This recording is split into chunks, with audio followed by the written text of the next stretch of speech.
Hey, we're back. Hello. This is Ed. This is Chris. This is wine. That's what we're going to pair it with. What a concept. Looks like a nice surprise here, Sheffy. We got a couple of winners here, I think. Possibly, maybe. Now, I'm not real big on ratings, but just wine points. I mean, I gave it a 98. How you do better than that? And they probably are owned by this wine company. However, no, if they were owned by it, they got 100. They would Yeah. Well, they didn't want to make it too obvious. Oh, yeah. We don't get into scores. Hey, I'm glad they got one or bought one or whatever it is. But we drink wine. We taste wine. Sorry, we taste wine Taste. to make sure that it meets the standards. We would have a problem if we drank it. We just taste it. Right, we just taste, and we expirate. What is the term for spitting? Is it expir? It's not expirate. It's a term that's too hard for me to say. I know what you're talking about. Partly because I'm sober. Mm. I'll probably be able to recall it and say it by the end of this Yes. video. Well, Anyway, I gosh, think I wish this had a court. I think it's harder to. The hardest thing in the world to say I is prefer sober. courts. Is sober. I think that's a harder word to say than exfoliate or whatever you're going to come up with. Ooh, I think we're onto something. So we do have a twist off, which makes it really easy to open if you have any grip. But when you get to be 50 years old like me, Thank Chris you. wouldn't know Thank you. because he's in his 40s. Yeah, I can't imagine life But at that age. Me, I really struggle. You know, I have to have those easy grip aspirin bottles. You I'm gonna know, get you one of those little gloves. Oh, Those rubber please. gloves that you Please. can wear to like open jars and bottles. And you know, I'm lost without it. it has the little dimples on the. Yes, I know. Maybe later you can change my diaper. Well, I'm already in the habit. So Well, we like to have some fun, but most of all, we like to drink some wine. So here we are. It's another Thursday for you folks. It's a Wednesday for us. We're enjoying this beautiful weather. You can probably hear the birds chirping, They're busy. tweeting. It's probably 80 degrees and sunny. It's the first week. No, we're getting to the second week of April. second week. Absolutely beautiful. Feels like May. It's unseasonably warm and alive. Yeah.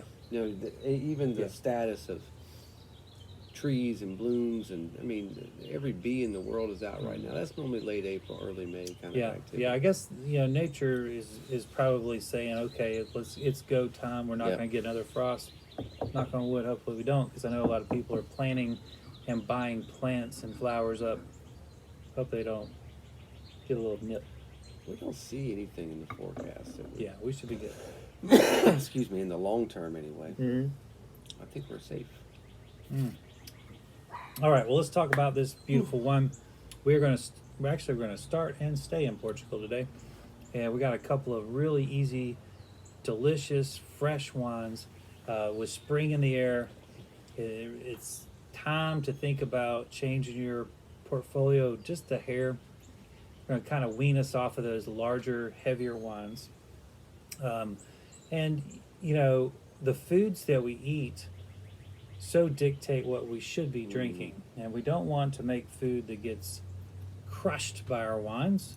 And I got a feeling you guys, this particularly like that first amount of heat, like everybody's like, oh my gosh, it's so hot. So We're going to, hot. and knowing it's going to be 20 degrees warmer in a month from now, and we'll be used to it by then. It won't even seem as hot as it does now.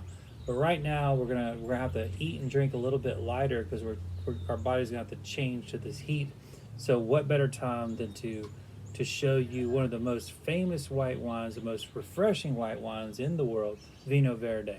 This one is called Rabar. The Lourdo grape is what is king here. This is in the very northern part of Portugal. Portugal being a very linear, kind of long, stretched out state, but country, the state. Well, it's kind of small. It's like a size of It's a the U.S. size of a state. state, A yeah. U.S. state. Yeah. Yeah, but you have a country here that really has an isolated area really for their white production, for famous whites, I would say. And Vino Verde is it. What you can expect: really bright, assertive flavors, smells. Um, it's kind of like Sauvignon Blanc meets Pinot Grigio meets Prosecco, maybe. It has a little bit of bubble in it, so that makes it fun. It has beautiful acidity, bright. Goes great with all kinds of food because of that, and lots of citrus and tropical notes. It really is lovely. It is, and it's all those things. You know, it's rare that a wine can so well illustrate so many different characteristics, but it does. It hits on all those. It takes several sips to kind of get your head around it. Mouth watering. There's certainly layers, lots of layers here. I think the first sip definitely was lemon lime, but now moving forward, I just got a huge like underripe pineapple, Ooh, good one. and that was like Good one. all over it. And I'm sure there's more down here somewhere. I just got to keep looking. Well, exploration is the key, I think. I love the textural component there with a little frizzante, a little bit of bubbles there. That's pretty common in this area. I think, it's probably a little bit more than half of these wines will have a little bit of carbonation. It's kind of interesting.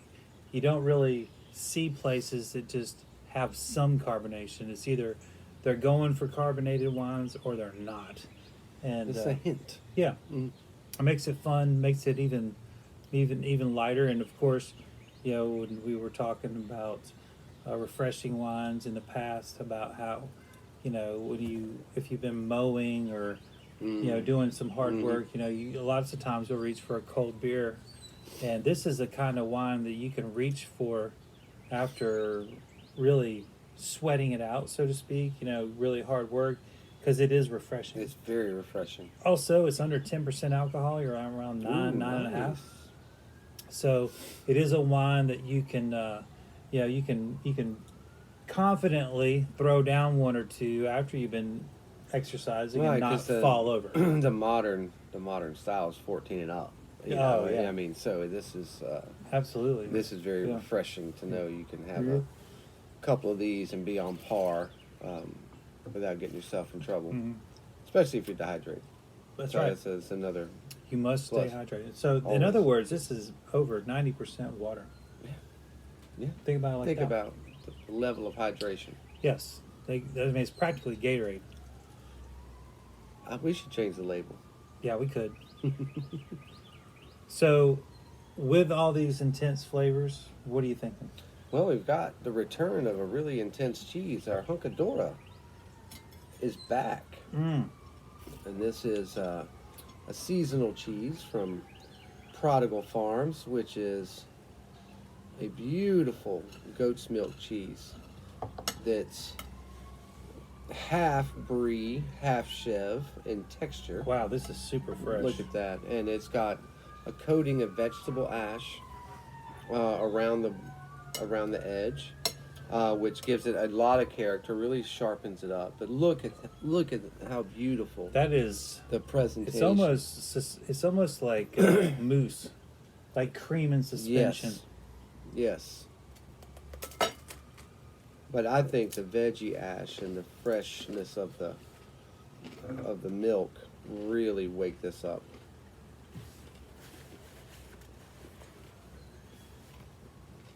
Never disappoints, does it, Chef? No, it doesn't. The ash is an important component for the depth of this flavor. So delicious. Yummy. Also, we're including in these, we've got some of the pecan studded salumi from American Butcher. So there you go, Chef. You know you need one more. Really love the pecan with this. I don't know if you'll be able to see that, but that is a nice chunk of pecan in my slice. That's right over on this side. I wasn't trying to give you the finger, although it appears I am.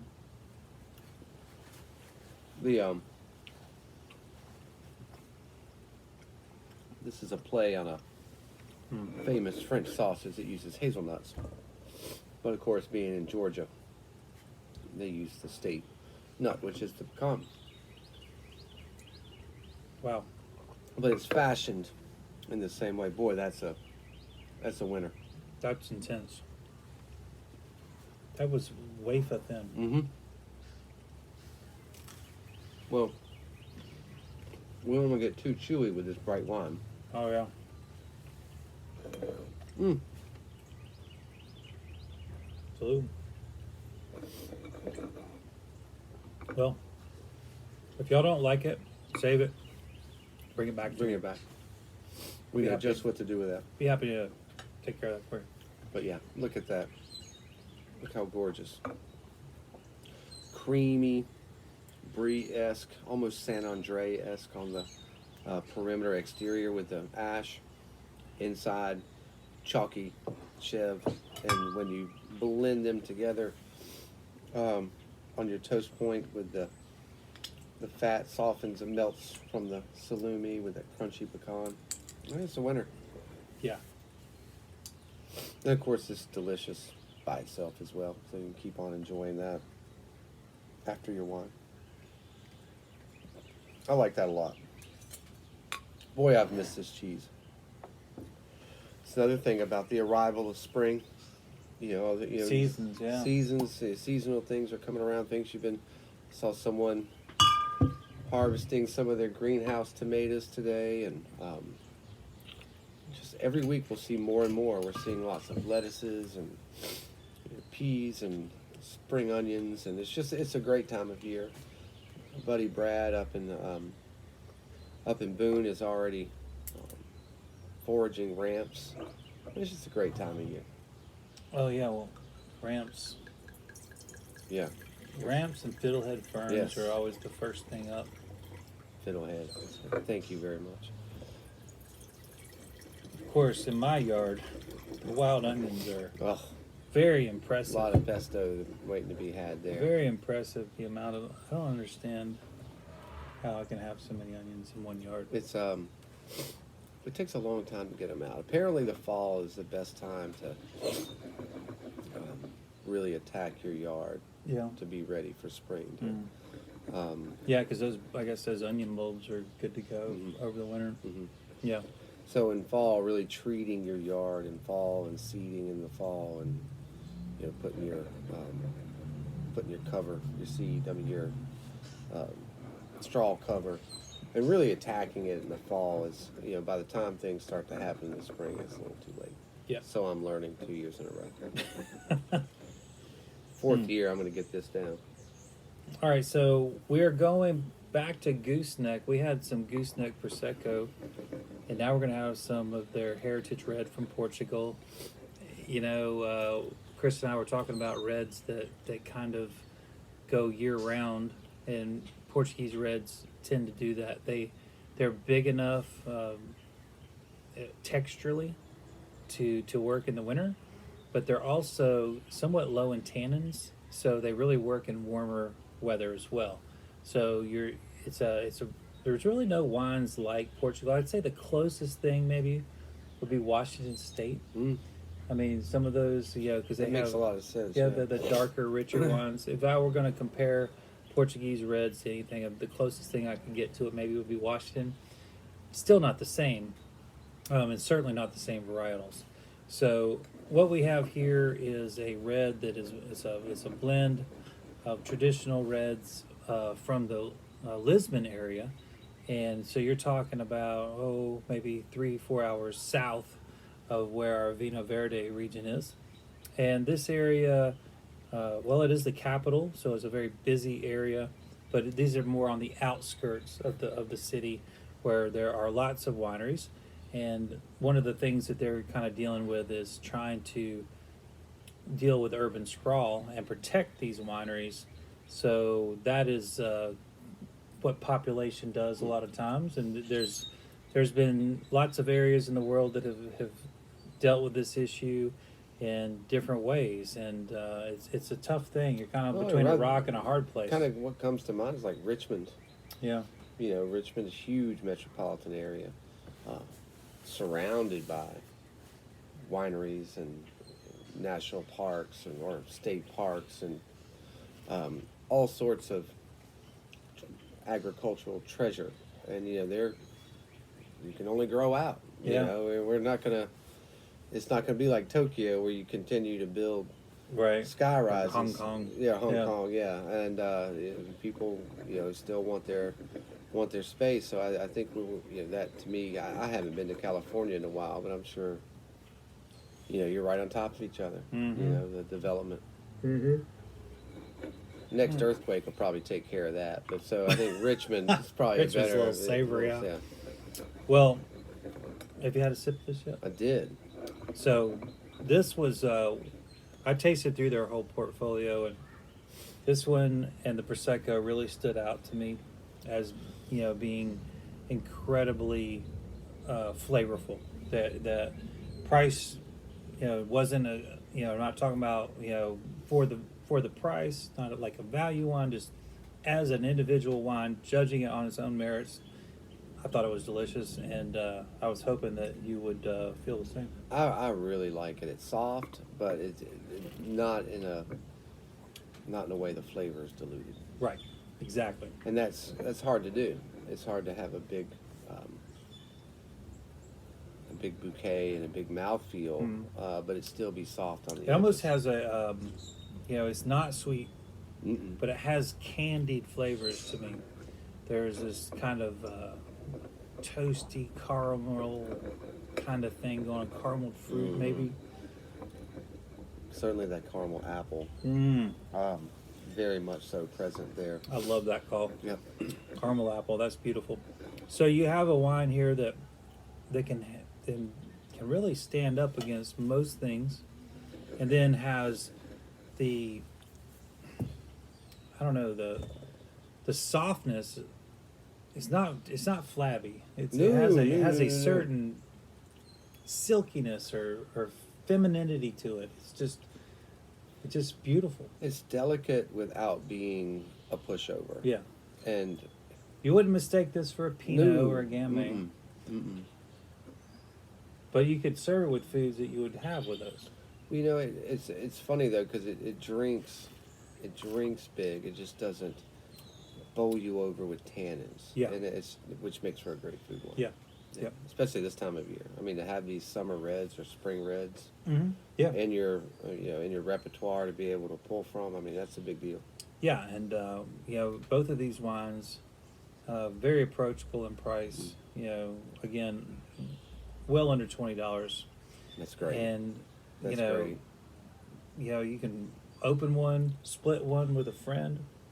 Not that you've ever shared a bottle of wine, but No, you said you're supposed to do that. Yeah, that's Oh, I'm Or you gonna could- I'm gonna write that down. yeah, because you'll forget But 3 people could share this wine, whatever. And it's just you're like it's getting just a like little a. ridiculous now. This wine would be great just drinking it by itself or with cheeses, meats, salad, whatever. It could be one of your courses. An entree salad. Yeah. Have a little protein on top of a Oh, larger yeah. salad. This Entree, would be great tuna, for that. grilled tuna, Yep. grilled steak salad. Salmon would even be fine with this. I agree. The fattiness of the salmon would be just right for the weight of this wine. Mhm. It'd be delicious. Yeah, I would imagine too that this body would go great with a balsamic vinaigrette. Ooh, good call. Yeah. Hey, we got that fresh mozz in. Like a tomato mozz, balsamic reduction, maybe a little grilled flank with this wine. I gotta make a confession. I'm not normally very nosy when deliveries come in, but You today, did dive into but that. today there was like something was calling me. It was this huge stack. I mean, it was like almost as tall as my head. That came in, and I was like, man, there was just something. I started popping lids, and Chris is probably looking at me like, what the hell is this guy doing? I've just never seen you do that before. And I was You're like, oh. and it was like I was drawn to these, and I only opened 2 boxes. It was the 2 on the top, and of course, I hit the jackpot. You did. Those were the good boxes. Well, we'll talk about the other boxes here in a minute, but Yeah. those were good boxes. Yeah. Well, I didn't have to go any further. I'll just say that because I was then I was all lit up about what we were gonna have. But yeah, the cheeses. Well, I was we were talking earlier how embarrassed I was. I mean, we had This is We had a this really- is this is the standard that Chris has, okay? And so just to preempt you a little bit, you know, he likes to put high end cheeses on his food, nothing less. nothing less. Okay, Nothing so less. I just wanted to now. Like I mean, I know I'm a snob in a lot of ways, but especially when it comes to cheese, I just don't. Yeah, It'd be one thing you couldn't find them. Yeah. It'd be one thing if they're not available. Yeah. But they're abundantly available, and they're all across North Carolina and Tennessee and Georgia and the South Carolina region, and but I Georgia. just Georgia. But yeah, we sold so much cheese last week through, you know, out the door and through our wine tastings and our chef's tables and our O&S boards, and it's just, I mean, it was just a huge week. You know, let's just say I had some nice cheeses yesterday, but I didn't have my full complement. And I had to serve a cheese I normally wouldn't. And yeah, I don't do that. it made him very cranky. It did make me cranky. Although it was good cheese, It would be like the cheese I was embarrassed to serve. it was probably the best cheese you could buy. and it not be artisan, Right. not be handmade. And Right. it is kind of handmade actually, but not. It's on It was another was level. was it Boar's Head? It's Boar's Head, Which and make it's wonderful things. excellent things, and this, and even by Boar's Head, then this is like one of the top tier Yeah. Boar's Head cheese. This Right, is right. not one of their sandwich cheeses. This Right, is yeah. one of their. Yeah. Anyway, we don't use it for that. We use it for something for specials here and there. But yeah, it was just I was so happy He to was not restock. going to stand for that. I was very happy to So restock. we brought in a the cheese mountain box. of cheese. We have the Hunkadora. We all win. We got more Danziger in. We had Chocolate Lab, Thomasville Tome.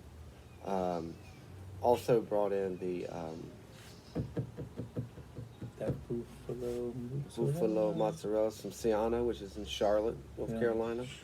Anyway, we are restocked, Yes. and I'm happy. Mm-hmm. And also in that stack, beautiful red snapper came in today, and this is all out of Beaufort. And we haven't seen snapper in weeks. I can't remember the last time we had snapper. I mean, it's Yeah. just hadn't been around, and We had people ask about it. we had I guess because it's been so long. and it was great too because this is the whole boat. You know, the whole boat was snapper, local captain right out of Beaufort, and so that's wonderful. So we've got this gorgeous snapper that came in today. More beautiful striped bass. It's a little further north. This is up near Maryland. Almost got it. Maybe even some of it maybe Connecticut, but you know we're still getting these beautiful stripers, sea scallops, Scottish salmon. We got in those fat belly oysters from Sneed's Ferry, Can be a great week. or is that Morehead City? It's Morehead. A beautiful fat belly oysters. They're gorgeous. They have the most perfect fans on them. I mean, just a bounty today. Yeah. And a bone-in Wagyu ribeye. Wow. Yeah. Are you gonna do a tomahawk for that? Oh no. What are you gonna charge? Can if I want. $200? Well, it would be a lot. I gotta say, It'd be like $120. we did Wagyu ribeyes over the weekend, and they were Last week's were a bone-in. I took the rack off and cut them into okay. ribeyes. Okay. So Gotcha. this one's a little smaller. So I could get away with Yeah. maybe the end pieces, doing the bone in and maybe $120 or something. But- Nobody's turned their nose up at 70. we're doing them for 68, and they were flying out the door because people know good meat. And Well, they- and this is that. and you know, when Chris had these high plans for dining in Mount Airy, a lot of people thought he was crazy. Yep. Crazy. Now we have people clamoring to get $68 ribeyes, and by the way, the ribeye would cost you 90 or 100 if it was somewhere else. It would be $100 in Charlotte. Yeah, or at Ruth Chris. Hell, they charged. I mean, They charge that much for their Kobe. for It's just not even what. Angus ribeye, and sides. Yeah, you throw another $20 for some Yeah. sautéed spinach. Right. Yeah. So Anyway, Well, I love what's been going on in our culinary scene. Hey, by the way, the vaccines must be working because there's Tuesday and Wednesday lunches were insane, packed like a Saturday lunch. and we had from last Friday afternoon to Sunday after Easter Sunday afternoon, we didn't look up. No. I mean, all Friday night, from the second we unlocked the door Saturday till we, fell against it Saturday night, and then back at it Sunday afternoon. Huge rush on Easter Sunday. Mm-hmm. Yeah, and like Ed said, I mean, we were thinking, well, week after Easter, things are going to calm down. I've never That's seen it's exactly like autumn what we leaves thought. out there. We thought we would be in for a Mhm. poor week. Not so much. It's the opposite has been true, and so everybody's been saying, when the vaccines are more prevalent, when things start to loosen up, everybody's going to want to make up for lost time. And I guess I'm always thinking that's down the road. Yeah. Well, it's now. It's now. It's here. Yeah. It's now. Mm-hmm. Yep. Well, and most of our staff now has been vaccinated at least once. And, I've gotten two. You get your second next week. I believe it is. And I got it written down Matt somewhere. Monte gets his second next week. Logan gets his second the end of next week. I mean, they're just piling up. I mean, everybody's getting it done. Yep. Everybody's getting it done, and politics aside or whatever, however you feel, I mean, it's great for the economy. It's great for people to get their mojo back, to get their confidence back after such a long, drawn out confidence killer. Yep, I agree. And people, just changed a lot of people, and so I'm happy to see a return to whatever normal is going to be, if it means whatever. Our business, getting back to what it should be, and people feeling good about being out. And I'm going to see my parents this weekend or Sunday, and I see my brother and my nieces and nephews and my parents. I haven't seen any of them in 15 months. Mm-hmm. That's crazy. Yeah. Yep. And so I'm relieved. I mean, I couldn't wait to get the vaccines for that reason. And we were talking last, the healthiest thing I've ever put in my body. Maybe people are scared of the vaccine. Clearly haven't lived the life we've lived, because I mean, it's been plenty of damage done. What in the world you put in that could be worse than what we've done over the years. But all this good food and wine helps balance it out. It does. It does. The antioxidants in this is got to be the thank you very much, Chef. I'm sorry, but I got you off track. We never talked about the you want food some on food, this one. don't you? Well, yeah, I do. Well, here we go. We talked about Chocolate Lab. It's back. Voila, monsieur. Gracias. So, and let me put a little bit of that there. Chocolate Lab is from Looking Glass Creamery. You're going to love this, because you're going to do a little cocoa in the rind, cocoa powder, which I think is going to be beautiful with the sweeter notes in this wine. Again, this isn't a sweet wine, but the sweeter notes. So the Chocolate Lab's perfect for that. This is a semi-soft, great rind on this. Again, it's a cocoa powder, some other wash. They wash the rind with this, and really sets in. It's delicious cheese, really coarse.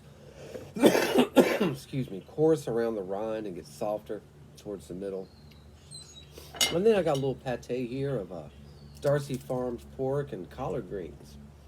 So a little vegetation to lighten this up as well, to the pork, some lusty monk mustard, and some Kai's hen eggs, from our friend Jay Roberts. So lots of all local in our pate. Gosh, you left your I eggs left at work, my didn't egg you? every time. Yeah. Brennan told me on the way out the door, don't forget your eggs.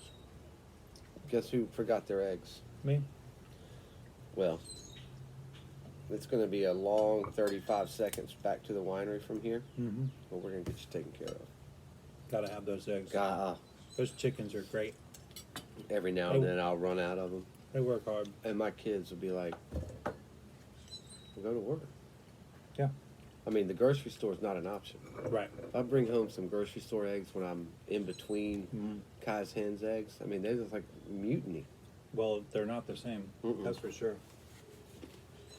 Mm-hmm. Dad, we're so glad you're home. Go back to work.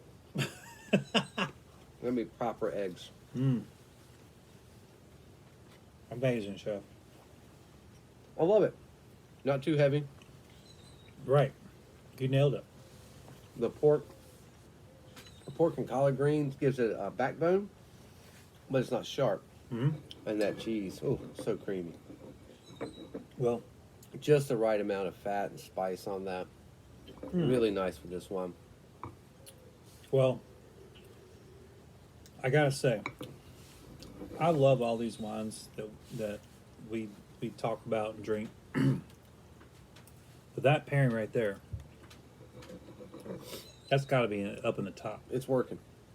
It's really working. The texture, there's a textural thing going on too. It's all working. When you know, so often I use This wine's so refreshing for a red.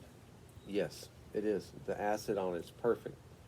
So often I use a lot of sausages in pâtés, Right. and this is just ground pork. You know, it's not a.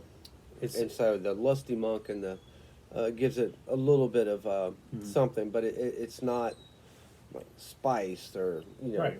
over the top. It's just it's not. I won't say it's not neutral, but no, it's not. but it's doesn't overpower this wine, Yep. which is hard to do with a pâté because a pâté can kind of get north of you if you let it. Oh, sure, absolutely. Particularly when you're dealing with livers Mhm. and things of that nature. Absolutely, absolutely, But and multiple different. that's also something, chef, that you bring to the table as a chef. Is many people just automatically assume pate is liver, Mhm. and and I understand why, because that's kind of very common. that was the style.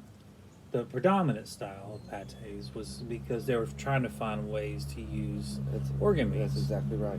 But pates don't have to be I don't want to say throwaway, but they don't have to be the parts that you don't eat straight up. They're not primal cuts, I guess. Yeah, And these could be like little trimmings of pork or little trimmings of chicken or And breast. It can be breast, it can be thigh. It can and be, I use a lot of that. I mean, but I rarely use livers anymore. I use some livers sometimes. usually it's foie gras. Though. Usually it's foie gras. yeah. And but I've gotten to the point where I don't because I can. I mean, I approach a pate as a center of the plate showpiece. Yeah. I don't approach it as. Now I do make scrap pates. Yeah. I do take my pieces and parts and make pate out of it. Absolutely, but a lot of times for chef's tables and things like this, I mean, it's a design. Yeah, by design. I mean, they are yeah. designed. It's like the good duck, the good pheasant, Yeah. the good quail, the good ham, the good pork. I mean, whatever it may be, it's. I mean, The good she's turnips. going to be the good turnips, Yeah. and the extra peppery ones. Oh yes. Well, Chef, I do love how you continue to play with the classics, reinvent them, or maybe re-deliver them to people, and give people a new perspective on an old item. I think people are afraid to experiment with the classics, but I think that's where you got to go ahead into. Well, I mean, that's where they are, and classics are there for a reason, and they've endured for a reason, and so we shouldn't shun them. Right. I think it's just as bad. It's like, well, I don't want to do those classics. It's boring. It's like, well, it's not boring. It's the foundation of all cooking. I mean, you can't be creative without a good foundation, and without understanding the classics, I don't think you're going to reach a very high level of creativity, because without those foundations, you don't know where to go. Right. And things are always going to be, I think, falling short somewhat, not from a lack of effort, but just, you have to have it. And was it Carl Gustav said that tradition is tending the flame, not worshiping the ashes. Ooh, I like And so that. I like to tend the flame. And Yeah. so we don't want it to look like it's from a hotel in the early 1900s. But we do want to take the sound, flavor combinations and foundations and techniques and build on them. And we're supposed to take the baton and run with it, but we're not supposed to forget the race that was run to get us the baton. I'm tending the flame right now. Well, like wine, old world, new world. Oh yeah, absolutely. The past, the present, the future, they all honestly they depend on each other. I know that might sound weird, but they It are doesn't. they yeah, that's kind of they're all important, and I like diving into all of the flavors of those things. I love the experimentation of the kind of micro, like when you're using the tweezers. I love it when you get into that. And then I also love, like old school, when you have that cast iron pate mold out. Yeah. I know, man, we're in for something. And then, just our daily kind of routine of like fresh, like the salmon salad. It's like a salad. modern. Yep. It's and it has 5 great ingredients to it. It's our number one seller day in, day out. And people never tire of it. No, people I come. never tire of People come there for it. They come there for it, Mhm. and it's worth keeping. And that's what the beauty of technique to me. It's like, well, if you get tired of repeating the same dish every day, even though we have lots of dishes, Sure. Yeah. but everybody gets tired of it. But that's when I think, well, that's when you, and it takes getting a little older, like you. Oh, I mean, I don't know way, what it's like to be your way age. older. But that's, to me, that's where I get my revitalization from. It's like, I got to do all the same things I do every week for the last 30 years till you're dead. But I always like hone the technique, Mm-hmm. find a different product that may be better, but don't replace it. Right. It's just, Mm-hmm. there's lots of ways to keep your excitement while still staying true to the classics. Yeah. Even if they're your own classics. Absolutely. I think speaking of, And it was Your Gustav classics. Mueller, not Carl Gustav. Excuse me. It was who said that? asterisk. Yeah, So your crab cakes are a classic. classic. Haven't Classic. changed them in 30 years. And people Never changed them. People come from all over the country, including Maryland and They're the everywhere. best. Yeah. And I mean, we go through 25 pounds of crab. It ended up being, God knows how many pounds after you make the mix. Right. Yeah. But I mean, it's All just those staggering. Kai's eggs in there. It's staggering. Yeah. And but you know what? That's our job. Our job is to provide that consistency in those favorites, and we can do our peripheral playing. But it's Yeah. important to have those core Change things. the menu, but only change about a quarter of it. Yes, and it really, like on the classics, you can change the accompaniments. You just don't change what makes it special. But Right. crab cakes with remoulade, forever and ever and ever and ever. I hope you guys are enjoying this wine as much as Chris and I are. It's great wine. Again, 2 delicious winners from Portugal. We are in the springtime, and I always think about Portuguese wines this time of year. We will have 2 more delicious wines for you next week. And if you're in person, if you can make it on Thursday nights at 6 p.m. at Old North State, we do 4 wines, and we socialize and drink and eat, and it's fun. It's a great time. It is. And if you ever want to do something fuller, more interesting, more deep, well, there's an 8-course chef's dinner that you hear us talk about quite a bit. We do that on Fridays or Saturdays every weekend. Unique menu every week. 8 wines, 8 courses. Wines from all over the world. I mean, it's incredible. And we're getting into the sweet spot of the year. Like we were talking earlier, the fishing's phenomenal. The foraging is phenomenal. We were getting foraged vegetables and mushrooms for, all the farms are this close. I mean, these next 6 months are truly exciting. Oh, yes. So Very exciting time. if you... Not that the winter chef's tables Right. aren't great, but, Yeah. but boy, oh boy, You're in for it now. Well, I'll say this: no one ever leaves hungry. No. Ever. So keep us in mind for any of those. Until you're ready, we'll keep doing this. Of course, we'll do it virtually, but we'd love to see you in person at some point when that time is right. And we appreciate all your support. And I guess we'll catch you next week. We'll look forward to it. Thank you, Chef. See ya. Thank you.